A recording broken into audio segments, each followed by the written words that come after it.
मुख्यमंत्री पुष्कर सिंह धामी ने सचिवालय में आयोजित उच्च स्तरीय बैठक में अधिकारियों को चारधाम एवं हेमकुंड साहिब यात्रा पर आने वाले श्रद्धालुओं की सुविधाओं को सर्वोच्च प्राथमिकता देने के निर्देश दिए। मुख्यमंत्री ने कहा कि देवभूमि उत्तराखंड में आने वाले सभी श्रद्धालु और पर्यटकों का स्वागत है तथा वे शांतिपूर्ण वातावरण में यात्रा का आनंद लें और किसी भी अफवाह पर ध्यान न दें। उन्होंने कहा कि कर्णप्रयाग और नगरासू में सामने आए मामलों में सरकार, प्रशासन और पुलिस निष्पक्ष कार्रवाई कर रहे हैं और दोषियों के खिलाफ सख्त कदम उठाए जाएंगे। मुख्यमंत्री ने बताया कि चारधाम यात्रा में अब तक 40 लाख से अधिक श्रद्धालु दर्शन कर चुके हैं, जबकि हेमकुंड साहिब यात्रा में भी पिछले वर्ष की तुलना में अधिक श्रद्धालु पहुंच रहे हैं। उन्होंने सोशल मीडिया पर भ्रामक और भड़काऊ सूचनाएं फैलाने वालों को चेतावनी देते हुए कहा कि ऐसे तत्वों के खिलाफ कानूनी कार्रवाई की जाएगी और प्रदेश में सामाजिक सौहार्द और भाईचारा हर हाल में बनाए रखा जाएगा।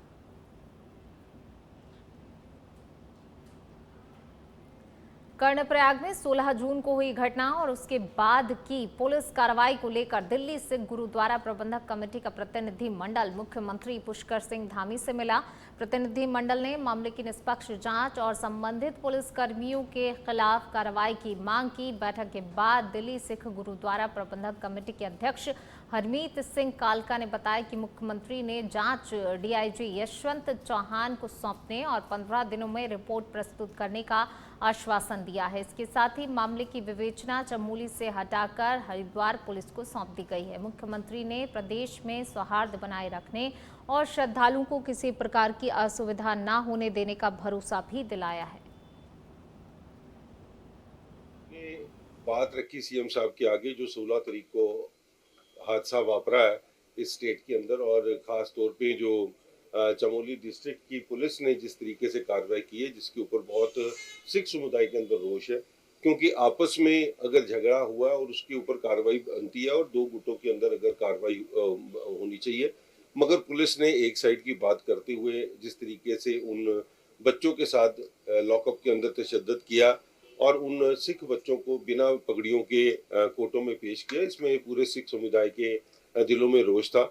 और हमने जब उनसे बात किया तो उन्होंने हमें बताया कि जो डीजीपी साहब को इंक्वायरी इसके केस की पूरी तहकीकात करने के लिए बोला गया था और हमारा वफद कल भी उनको मिल के आया था।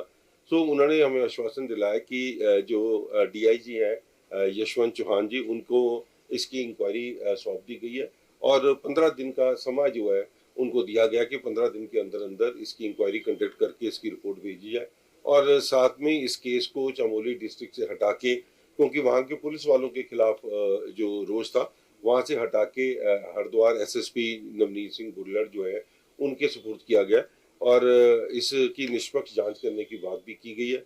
क्रॉस एफआईआर कर दी गई है।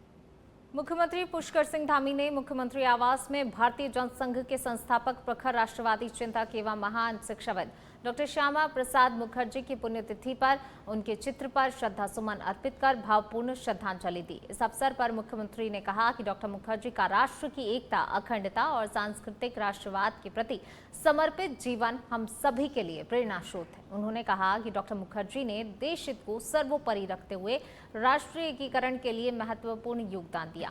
मुख्यमंत्री ने कहा कि उनका त्याग, संघर्ष और राष्ट्र सेवा का आदर्श भावी पीढ़ियों को सदैव प्रेरित करता रहेगा। साथ ही राष्ट्र निर्माण में उनके अमूल्य योगदान को नमन करते हुए विनम्र श्रद्धांजलि अर्पित की।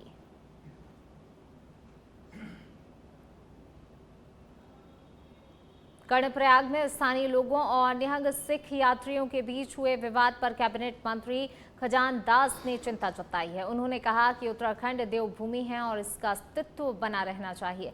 खजान दास ने कहा कि प्रदेश में मां यमुना, मां गंगा, केदारनाथ, बद्रीनाथ, हेमकुंड साहिब, हरिद्वार, मां नंदा देवी और जागेश्वर धाम है, तो वहीं देवभूमि में इस तरह हुड़दंगबाजी करना ठीक नहीं है।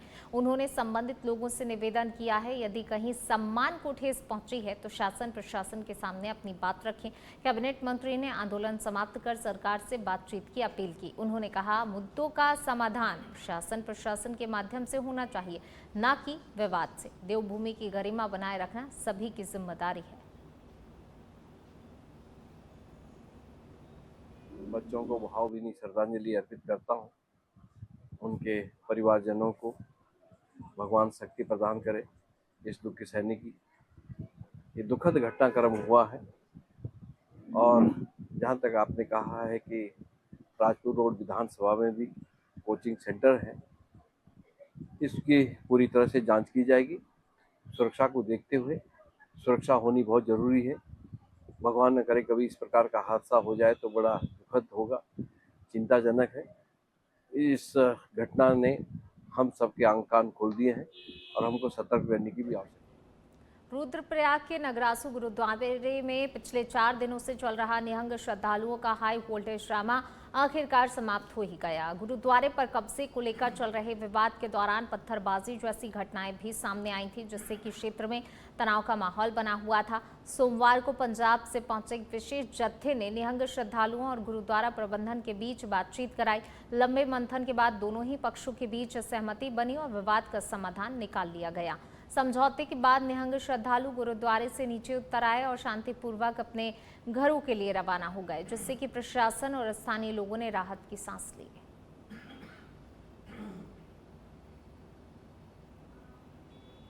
अल्मोड़ा के रानीखेत क्षेत्र में दर्दनाक सड़क हादसे में 2 लोगों की मौत हो गई। सोनी बिनसर के पास एक डस्टर वाहन करीब 200 मीटर गहरी खाई में गिर गया। घटना की सूचना मिलने पर एसडीआरएफ की टीम उप निरीक्षक पुष्कर जीना के नेतृत्व में तत्काल मौके के लिए रवाना हुई।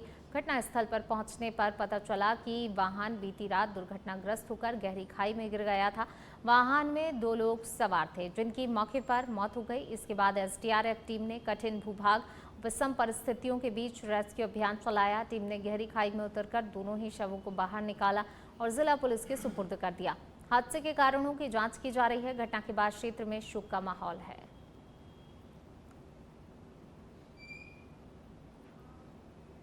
दिल्ली में विभिन्न सरकारी संस्थानों को मिल रही बम धमकियों के बीच अब पहाड़ों की रानी मसूरी में भी धमकी भरे ईमेल से हड़कंप मच गया है। मसूरी नगर पालिका परिषद को बम से उड़ाने की धमकी मिलने के बाद पुलिस और प्रशासन अलर्ट मोड पर आ गया है। जानकारी के अनुसार उप जिलाधिकारी कार्यालय की आधिकारिक ईमेल आईडी पर एक संदिग्ध मेल प्राप्त हुआ, जिसमें नगर पालिका कार्यालय समेत उत्तराखंड के कई धार्मिक स्थलों, रेलवे स्टेशनों और अन्य महत्वपूर्ण स्थानों पर विस्फोट की धमकी दी गई है। कथित तौर पर ये ईमेल खालिस्तान नेशनल आर्मी के नाम से भेजा गया। घटना के बाद नगर पालिका परिसर और आसपास के क्षेत्रों में सुरक्षा बढ़ा दी गई और संवेदनशील स्थानों पर अतिरिक्त पुलिस बल तैनात किया गया है। वहीं साइबर सेल ईमेल के तकनीकी पहलुओं की जांच कर रही है। पुलिस ने लोगों से अफवाहों पर ध्यान न देने और किसी भी संदिग्ध गतिविधि की सूचना तत्काल ही प्रशासन को देने की अपील की है। आईडी से उत्तराखंड पुलिस के समस्त थानों को उड़ाने के संबंध में एक धमकी पोस्ट की गई थी, जिसको तत्काल देहरादून पुलिस ने पूरे गंभीरता से लिया है और इसमें मसूरी और कोतवाली क्षेत्र में 2 विभिन्न थानों में अभी पंजीकृत किए गए हैं। और जिस भी व्यक्ति द्वारा ये जिस आईडी से इसको पोस्ट किया गया है, उसको हम लोग वेरीफाई कर रहे हैं। शीघ्र ही उसके अगेंस्ट जो वैधानिक कार्रवाई है वो अमल में लाई जाएगी। मैं आपके माध्यम से सभी से ये अपील भी करता हूँ, इस तरीके की भ्रामक बातें या इस तरीके की अगर कोई बात कही जाती है, उसको उत्तराखंड पुलिस पूरी संजीदगी से लेगी और उसके खिलाफ जो भी वैधानिक कार्रवाई है वो अमल में लाई जाएगी। जहाँ तक पुलिस प्रबंधन का विषय है, उत्तराखंड पुलिस लगातार सभी विषयों पर नज़र रखी हुई है और अपनी मजबूत सुरक्षा व्यवस्था को बनाए रखते हुए सभी माध्यमों पर व्यापक नज़र बनाए रखे हुए हैं। पूरा परिसर का चेकिंग हो चुका है। कोई भी हमें संदिग्ध वस्तु या उससे रिलेटेड कोई भी सामान नहीं मिला है, तो इसका रिपोर्ट प्रेषित कर दी जाएगी सीओ साहब को। सर, किस तरीके की सावधानियां बरतनी चाहिए इसको लेकर? कोई भी संदिग्ध या लालच वाली कोई भी वस्तु मिलती है, उसको आप बिल्कुल भी ना टच करें, ना हिलाएं डुलाएं, क्योंकि उसमें मोशन सेंसर भी लगा हो सकता है। तो आप कोई भी संदिग्ध या छूटा हुआ लावारिस सामान मिला, तुरंत आप 100 नंबर में कॉल करके पुलिस को रिपोर्ट कराएं। चंपावत में जिलाधिकारी मनीष कुमार की अध्यक्षता में आयोजित कृषक बंधु बैठक में किसानों की समस्याओं, कृषि योजनाओं और स्वरोजगार के अवसरों पर विस्तार से चर्चा की गई।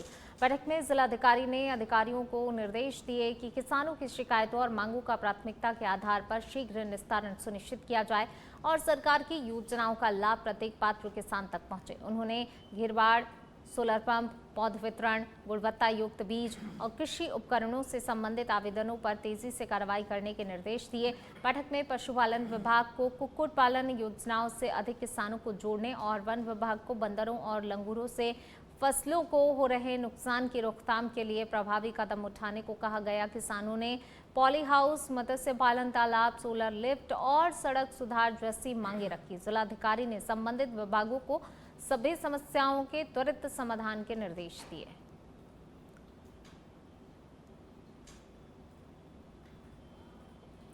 चमोली जिले में कांग्रेस कार्यालय गोपेश्वर में पूर्व विधायक जीतराम टमटा की अध्यक्षता में बैठक आयोजित कर भर्ती परीक्षाओं में कथित धांधली और बिगड़ती कानून व्यवस्था को लेकर जिलाधिकारी के माध्यम से मुख्यमंत्री को ज्ञापन भेजा गया। कांग्रेस नेताओं ने 16 जून को कर्णप्रयाग में हुए हंगामे के मामले की जांच हरिद्वार स्थानांतरित किए जाने का विरोध करते हुए इसे पीड़ितों को परेशान करने वाला कदम बताया। कांग्रेस का आरोप है कि सरकार इस मामले में लीपापोती करने का प्रयास कर रही है, तो वहीं नगरासू गुरुद्वारा प्रकरण को लेकर भी सरकार की कार्यप्रणाली पर सवाल उठाए गए हैं। कांग्रेस के पूर्व जिलाध्यक्ष मुकेश नेगी ने कहा कि घटना के बाद प्रशासन के समक्ष हथियार लेकर यात्रा पर रोक, हेमकुंड साहिब यात्रा को अस्थायी रूप से स्थगित करने और घायलों को मुआवजा देने जैसी मांगे रखी गई थी, लेकिन उन पर अमल नहीं हुआ। कांग्रेस ने चेतावनी दी है कि सकारात्मक पहल नहीं होने पर जन आंदोलन किया जाएगा। ये बहुत ही दुर्भाग्यपूर्ण है कि चमोली की घटना को सरकार हरिद्वार लेके जा रही है। चमोली जनपद एक शांत प्रिय जनपद है। यहाँ के लोग सीधे साधे हैं, यहाँ की जनता सीधी साधी है, और घटना अगर चमोली की होती है और आप उसको सीधे हरिद्वार लेके जाते हैं, हमारे पास रुद्रप्रयाग में कर देते। आप पड़ोसी जनपद हमारा रुद्रप्रयाग है, वहां जहाँ अगर आपको चमोली पे विश्वास नहीं था तो आप रुद्रप्रयाग करते, आप टेहरी करते, आप पौड़ी ले जाते। आपने सीधे हरिद्वार, ये मनसा सरकार की सीधे सीधे जिन्होंने इस घटना को अंजाम दिया है, जिन लोगों ने हथियार चलाए हैं, उन लोगों को सरकार सीधे सीधे बचाना चाहती है। हमारा तो ये मानना रहेगा कि अगर सरकार यहाँ का ट्रांसफर उस कोर्स को भी ढीला करने का काम सरकार का कर रहा। जिस तरह से अंकिता हत्याकांड को सरकार ने बिल्कुल पूरी छूट, खुली छूट दे रखी है और पूरी ढील दे रखी है, उसको कभी न्याय मिलने की आशा इस सरकार से नहीं है। वैसे ही पहाड़ की जनता को इस सरकार से न्याय की कोई अपेक्षा नहीं है। इसी कारण सरकार ने उनको बचाने के लिए यहाँ का केस हरिद्वार ट्रांसफर कर दिया। 16 जून को जो ये घटना हुई थी, उस समय हम लोग वहाँ पर मौजूद रहे और हमारे जिलाधिकारी और पुलिस अधीक्षक के माध्यम से हमने प्रशासन को, मुख्यमंत्री जी को हमने कहा था कि 3 हमारी मांगे थी। पहली मांग ये थी कि जो हमारे जो तीर्थयात्री हैं, चाहे कोई भी हो, वो हथियार लेकर के इस तीर्थ यात्रा में न आए, क्योंकि ये हमारा शांतिप्रिय जनपद है और हम लोग यहाँ शांतिप्रिय लोग हैं। दूसरी मांग हमारी थी कि चूंकि बहुत तनावपूर्ण स्थिति हो गई थी, तो हमारी मांग थी कि इस यात्रा में जो हमारा जो है हेमकुंड साहिब की यात्रा है, फिलहाल उसको जो है 1 हफ्ते के लिए उसको स्थगित किया जाए। अगर शासन द्वारा हमारी बात मान ली जाती तो आज नगरासू में जो अराजकता का माहौल है वो घटना नहीं होती। तीसरी हमारी मांग थी कि जो हमारे स्थानीय लोग, जिसमें व्यवसायी लोग भी थे, वो जो घायल हुए हैं, एक अभी एडमिट है हॉस्पिटल में, और बाकी लोग उनको जो चोटें आई हैं उनको मुआवजा मिले। दुर्भाग्य से तीनों ही मांगों पर अभी तक शासन ने कोई विचार नहीं किया है। उल्टे जो है हमारे लोगों पर जो है मुकदमा दर्ज कर दिया गया है और हमारे लोगों पर जो है ये केस जो है हरिद्वार ट्रांसफर कर दिया गया है। ये बहुत दुर्भाग्यपूर्ण है। माननीय विधायक जी ने अभी बताया, इसकी हम लोग इसकी घटना की निंदा करते हैं। सरकार की मंशा पर हम सवाल खड़ा कर रहे हैं कि भाई जब घटना चमोली के अंदर होती है तो जांच।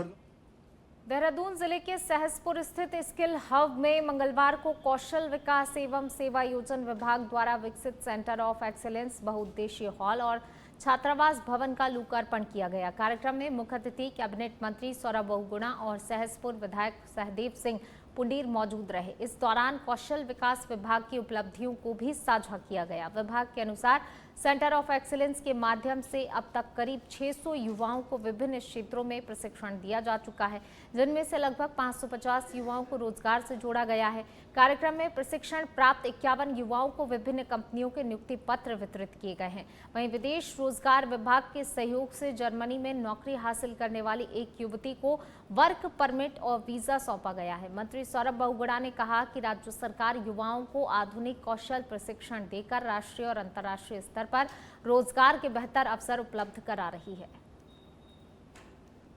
जर्मन लैंग्वेज का कोर्स किया मैंने 1 डेढ़ साल तक। उसके बाद जर्मन लैंग्वेज सर्टिफिकेट मैंने रिसीव करा एग्जाम देने के बाद।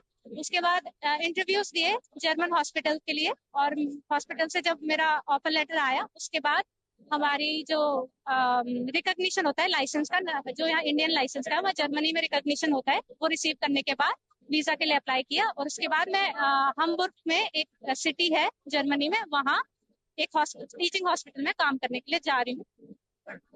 हाँ जी, पैकेज मुझे, हाँ अगर यूरो में बोला जाए तो 3060 यूरोस या 3060 यूरोस, और यहाँ के हिसाब से देखा जाए करंट के हिसाब से ये 3,36,000 के करीब। एक सेंटर ऑफ एक्सीलेंस जिसकी कामना हमने 2 साल पहले करी थी, नींव रखने की बात काम करा था, आज वो आगे बढ़ के काफी बड़ा स्कोप ऑफ वर्क बन गया उत्तराखंड में। 600 बच्चे यहाँ से टोटल अभी तक पास आउट हुए हैं, 562 को यहाँ पे एम्प्लॉयमेंट जनरेट हुआ है। मोर देन 90% बच्चों को हमने एम्प्लॉयमेंट देने में सक्षम हुए हैं। यहाँ पर आज मैंने बच्चों से भी बात करी, स्नाइडर में 51 बच्चे हैं जिन्होंने पास आउट किया अपना बैच, और 51 के 51 बच्चों को रोजगार मिला। स्नाइडर और फिलिप्स के बच्चों से मैंने बात करी, पूरे उत्तराखंड के दूरस्थ दुर्गम क्षेत्रों से यहाँ पर बच्चे पिथौरागढ़ से हैं, श्रीनगर से हैं, लाल कुआं से हैं, उधम सिंह नगर से हैं, देहरादून से हैं, हरिद्वार से हैं। उन सारे बच्चों का रोजगार यहाँ पे कंफर्म किया जा रहा है। और लगातार कोशिश हमारी यही रही है इस विभाग में कि हम अपने स्किल डेवलपमेंट को जो है, माननीय प्रधानमंत्री जी की सोच है कि बच्चों को स्किल करते रहिए, रीस्किल करते रहिए, अपस्किल करते रहिए। तो टॉप कंपनीज के साथ हमने टाई अप किया है और बहुत अच्छा लग रहा है कि आज जो सोच 2 साल पहले हमने नींव रखी थी वो कहीं ना कहीं रिजल्ट रिपिन कर रही है अब। और उम्मीद यही है कि आज हमारी एक बहन हमारी जर्मनी गई है, फॉरेन प्लेसमेंट सेल ने उसका जर्मनी में उसको नौकरी मिली है नर्सिंग की फील्ड में, और 3.25 लाख रुपए महीने की उसकी तनख्वाह है। तो मैं उसको बहुत बहुत बधाई शुभकामना देता हूँ। जितने बच्चों को यहाँ पे आज हमने रोजगार के फैसिलिटी पर बांटे हैं उनको भी बहुत बहुत बधाई, शुभकामनाएं, उज्जवल भविष्य की कामना करता हूँ। ऊधम सिंह नगर जिले के जशपुर में आगामी मोहर्रम पर्व को शांतिपूर्ण और सौहार्दपूर्ण माहौल में संपन्न कराने के उद्देश्य से कोतवाली परिसर में अमन कमेटी की बैठक आयोजित की गई। बैठक में नगरपालिका विद्युत विभाग के अधिकारियों, धर्मगुरु, सभासद और ग्राम प्रधानों ने भाग लिया। इस दौरान मोहर्रम जुलूस के मार्ग सुरक्षा व्यवस्था, यातायात प्रबंधन, साफ सफाई, बिजली और पेयजल जैसी आवश्यक व्यवस्थाओं पर विस्तार से चर्चा की गई। अधिकारियों ने सभी समुदायों से आपसी भाईचारा बनाए रखने और पर्व को शांतिपूर्ण वातावरण में मनाने की अपील की। प्रशासन की ओर से कहा गया कि मुहर्रम के दौरान किसी प्रकार की अफवाहों पर ध्यान न दें और किसी भी संदिग्ध सूचना की तुरंत प्रशासन को जानकारी दें। बैठक में मौजूद अमन कमेटी के सदस्यों ने भी पर्व को परंपराओं और सौहार्द के साथ मनाने का भरोसा दिलाया और प्रशासन को पूर्ण सहयोग देने का आश्वासन दिया।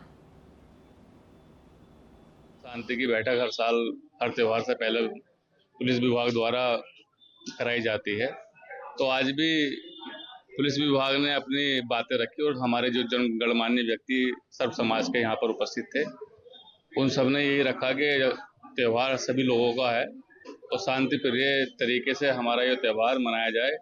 कोई भी ऐसा व्यक्ति जो किसी भी त्यौहार में बाधा उत्पन्न करना चाहता है या कोई ऐसा अपराधवादी, तो उस पर थोड़ा सा पुलिस प्रशासन ध्यान रखेगा। बाकी लाइट और जो डिस्क और जो जियो की जो केबल है, इन सबके लेकर हमारे जो मुहर्रम कमेटी के लोग हैं, इन लोगों ने मांग रखी है कि ये तार जो लटक रहे हैं इनको थोड़ी व्यवस्थित रूप से सही से कर दिया जाए ताकि मुहर्रम निकालने में कोई दिक्कत ना हो। और हमारा शहर है, हमारे सब लोगों का, हिंदू मुस्लिम सिख ईसाई भाई, सब भाइयों का त्यौहार है। हम सब इसको प्यार मोहब्बत से मनाएंगे। कोई जसपुर में ऐसा माहौल उत्पन्न नहीं होने देंगे जिससे हमारे शहर खराब हो। कांग्रेस पार्टी के राष्ट्रीय प्रवक्ता आलोक शर्मा ने देहरादून स्थित कांग्रेस मुख्यालय में राम मंदिर में हुई कथित चोरी के मामले में पत्रकार वार्ता की। इस दौरान उन्होंने भाजपा, आरएसएस और राम मंदिर ट्रस्ट से जुड़े पदाधिकारियों की भूमिका पर गंभीर सवाल खड़े किए हैं। आलोक शर्मा ने कहा कि दशकों तक चले राम मंदिर आंदोलन का सहारा लेकर सत्ता तक पहुंचने वाली भाजपा और आरएसएस आज इस गंभीर प्रकरण पर पूरी तरह से खामोश है। उन्होंने तंज कसते हुए कहा कि जिन्होंने राम को नहीं छोड़ा, इस देश को कैसे छोड़ सकते हैं। ये वही लोग हैं जिन्होंने आस्था का सबसे बड़ा सौदा किया। आलोक ने प्रधानमंत्री नरेंद्र मोदी पर सीधा निशाना साधते हुए कहा कि इतने लंबे समय से राम मंदिर में चोरी हो रही है, लेकिन प्रधानमंत्री इस पर एक शब्द बोलने को तैयार नहीं है। मेलोडी मोदी मेलोनी करने में ही ज़्यादा व्यस्त नजर आते हैं। आलोक शर्मा ने गंभीर आरोप लगाते हुए कहा कि 7 से 8 महीने की सीसीटीवी फुटेज पूरी तरह गायब है, जो ये स्पष्ट करता है कि इस पूरे प्रकरण में सबूत मिटाने का काम सुनियोजित ढंग से किया गया है।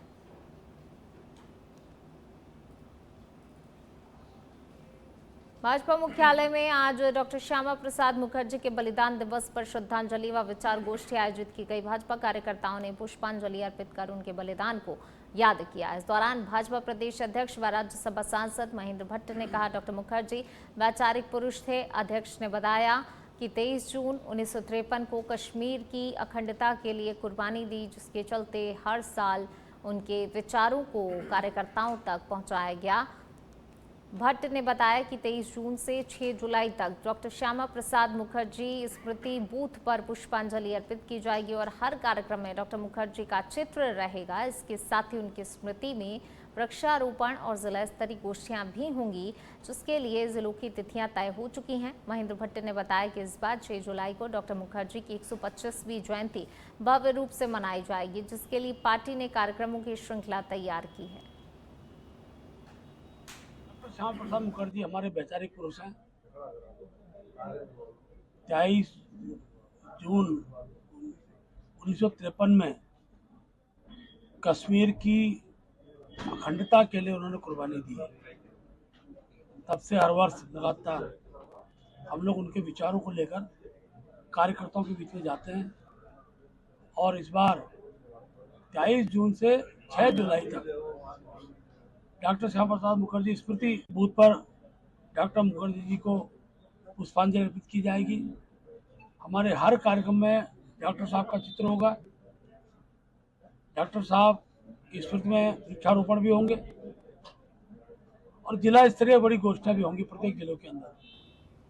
सीमांत क्षेत्र मानादुंगा से एक बेहद ही हैरान करने वाली घटना सामने आई, जहां पर आमतौर पर गुलदार का नाम सुनते ही लोगों में दहशत फैल जाती है, तो वहीं यहां एक गुलदार सीधे गौशाला में घुस गया और गाय भैंसों के बीच शांत होकर बैठा रहा। सबसे आश्चर्यजनक बात ये रही कि उसने किसी भी मवेशी को नुकसान नहीं पहुंचाया। जानकारी के अनुसार जब परिवार के सदस्य गौशाला की ओर पहुंचे और मोबाइल की रोशनी डाली तो अंदर का नजारा देखकर उनके होश उड़ गए। गाय भैंसों के बीच एक गुलदार आराम से बैठा हुआ था। अचानक लोगों की आहट और रोशनी पड़ने पर गुलदार सतर्क हुआ और मौका मिलते ही जंगल की ओर भाग निकला। घटना के बाद क्षेत्र में चर्चा का विषय बना हुआ है कि आखिरकार गुलदार गौशाला तक क्यों पहुंचा। हाल के दिनों में वन्यजीवों की आबादी वाले क्षेत्रों में लगातार दिखाई देने की घटनाएं बढ़ी हैं। वहीं विशेषज्ञों का मानना है कि जंगलों में भोजन और सुरक्षित आवास की कमी वन्यजीवों को मानव बस्तियों की ओर आने के लिए मजबूर कर रही है। हालांकि इस घटना में किसी तरह का नुकसान नहीं हुआ, लेकिन ये मानव और वन्यजीवों के बीच बढ़ती नजदीकियों की ओर संकेत जरूर करती है।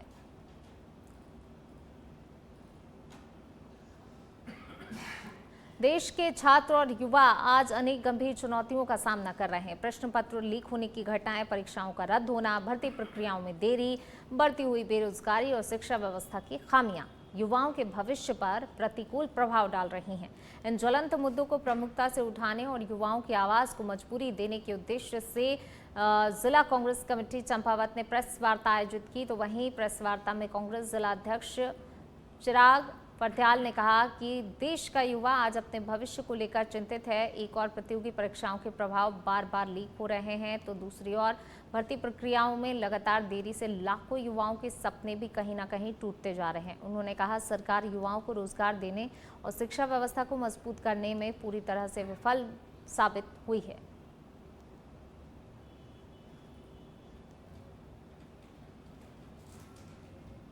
शिवपुर गांव में अज्ञात कारणों से लगी भीषण आग ने 2 परिवारों को बेघर कर दिया। आग इतनी भयावह थी कि टिन से बने 2 मकान और उसमें रखा हुआ पूरा घरेलू सामान जलकर राख हो गया। घटना के बाद दोनों ही परिवारों का रो रो कर बुरा हाल है। जानकारी के अनुसार शिवपुर गांव निवासी दर्शन दास और शुबेक सुबह घर में खाना बनाकर परिवार सहित काम के सिलसिले में रुद्रपुर चले गए थे। करीब 10 बजे पड़ोसियों ने उनके घरों से धुआं निकलते देखा। जब तक लोग कुछ समझ पाते तब तक आग ने विकराल रूप धारण कर लिया।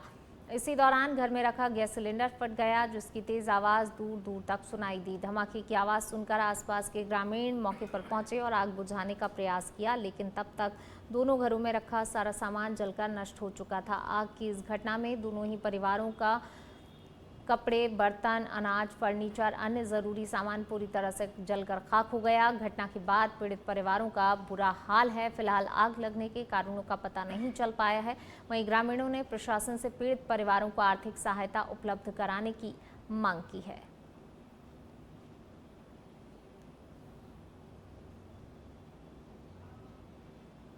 मुख्यमंत्री पुष्कर सिंह धामी के निर्देशों के तहत जनपद में संचालित विकास कार्यों की लगातार निगरानी की जा रही है। इसी क्रम में मुख्यमंत्री के अपर सचिव मनाली ने कोलीडेक झील का स्थलीय निरीक्षण कर विभिन्न विकास कार्यों का जायजा लिया। उन्होंने रीप परियोजना के अंतर्गत महिला स्वयं सहायता समूहों के लिए निर्माणाधीन रेस्टोरेंट का निरीक्षण कर कार्यों की गुणवत्ता और प्रगति की समीक्षा की। इस दौरान अपर सचिव ने पर्यटकों और नौका संचालकों से भी संवाद कर उनकी समस्याएं और सुझाव सुने। अधिकारियों ने बताया कि झील में मत्स्य बीज डाले गए हैं और पर्यटकों की सुविधा के लिए विभिन्न आधारभूत सुविधाएं विकसित की गई हैं। उन्होंने सभी कार्य समयबद्ध और गुणवत्तापूर्ण ढंग से पूर्ण करने के निर्देश दिए हैं।